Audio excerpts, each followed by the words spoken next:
What I'll be doing is claiming a park bench in Union Square for myself, and I'm going to be covering it in feminine hygiene products like tampons and pads that would generally make people uncomfortable. I'm going to sit on this bench for about an hour, and I'm going to take notice of people's reactions or their lack of.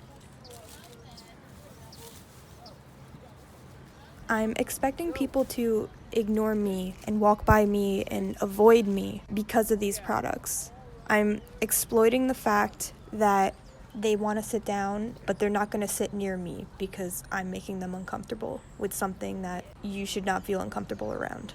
Society has created this stigma to the pads and tampons.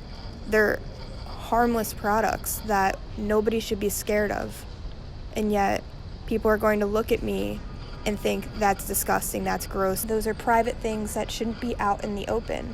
So if that's how society wants to treat menstruation and treat feminine hygiene products, then I figured I'm going to use that to my benefit. I'm going to surround myself with these products to keep people away from me.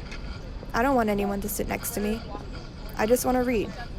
And what better way to make sure nobody approaches me than to create a feminine hygiene force field? I think it's a really good metaphor as to how society treats menstruation in general.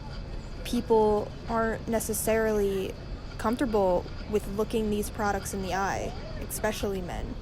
We're forced to feel shame for having a period, to hide it in secret, the way we're not allowed to talk about it. And even when we do talk about it, we're ridiculed for it. I'm not sure why it needs to be a secret that women menstruate, and I'm not sure why society needs to make them feel shame for having something so natural happen to them.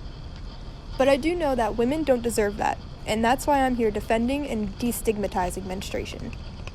In the end, I would consider this performance a success, because people really did ignore me, and they really did give me some awful looks. And that's exactly what I expected people would do. They would sit across from me, but never next to me.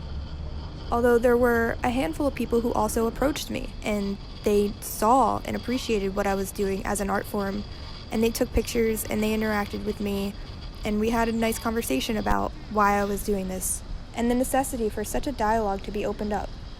It was nice to express my feelings and opinions in such an ugly and demanding way, to warrant responses from strangers and receive validation for my work, whether it was positive or negative. After this experience, I'm willing to take this project further to really see how uncomfortable I can make the public feel. And I won't stop until they aren't disgusted anymore.